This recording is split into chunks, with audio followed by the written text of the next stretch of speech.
Alors Julie, on va te laisser la main. Tu nous amènes nous du coup pour ce récit. Dans une clinique, service nucléaire, de médecine nucléaire. Donc, je suis ergonome en service de santé au travail. Et le médecin me dit le service de médecine nucléaire va être entièrement refait. Les plans archi sont déjà définis. Le cadre aimerait le regard d'un ergonome pour proposer une installation optimale avant création des locaux afin d'optimiser au mieux les postes de travail. D'être débattu en premier lieu. Est-ce que chez certains d'entre vous, ça fait écho avec des questionnements ou si on prend un peu plus de hauteur dans la réflexion sur une thématique particulière qui nous raccroche au niveau du métier d'ergonome? Alors ça m'a fait poser des questions vraiment super sur ce sujet et je te remercie parce que le pouvoir d'un récit, c'est ça. C'est quand je replante les termes sur la question des affects de l'ergonome en situation. Quand tu dis une intervention ratée, ou le fait que ce soit d'arriver au moment où il y a les plans, tu vois, rater d'un côté et rêver de l'autre, on a des valences très comment dirais-je, affect positif, propulsif, puis il y a des choses qui sont assez vues négativement.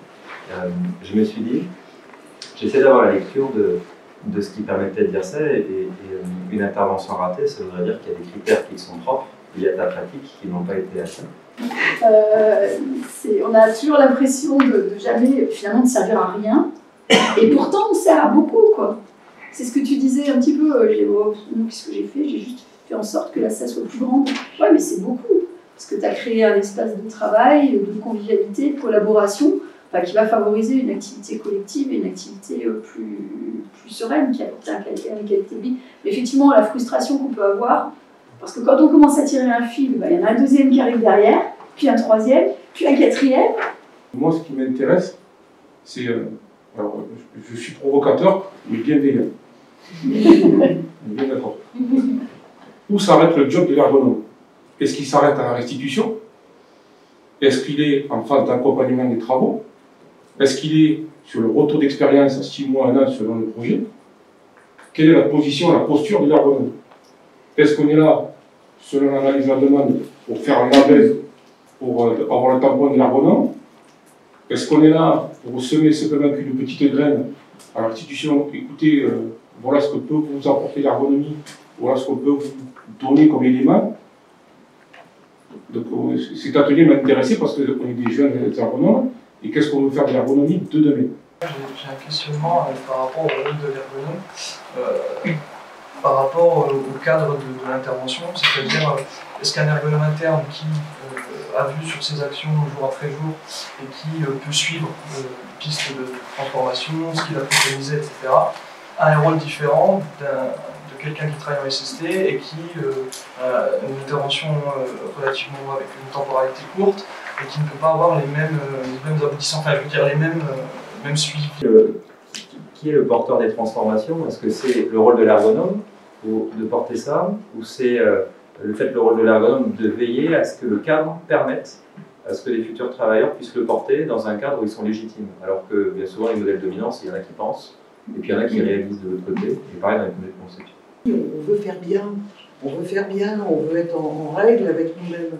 Et en fait, on se trimballe cette frustration méthodologique, mais je trouve qu'elle est extrêmement saine, parce que qu'on soit débutant et qu'ensuite on acquiert au fur et à mesure, disons, une certaine philosophie, cette frustration, même quand on est très expérimenté, elle est toujours constructive.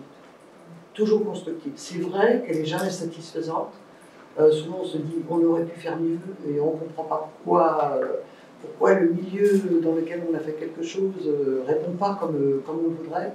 Alors on se rend compte, et je l'ai entendu dans ce que vous avez dit, quelque part vous avez semé quelque chose et c'est en train de germer.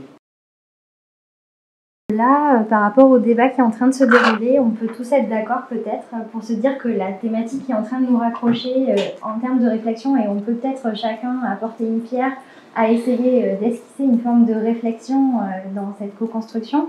C'est la qualité de l'intervention et l'intervention de qualité. Je pars du principe qu'on a réussi quelque chose quand on a réussi à mettre en mouvement un système et que les gens finalement ont réussi à se re-questionner par rapport à leur propre position, par rapport au rôle qu'ils ont dans ce système.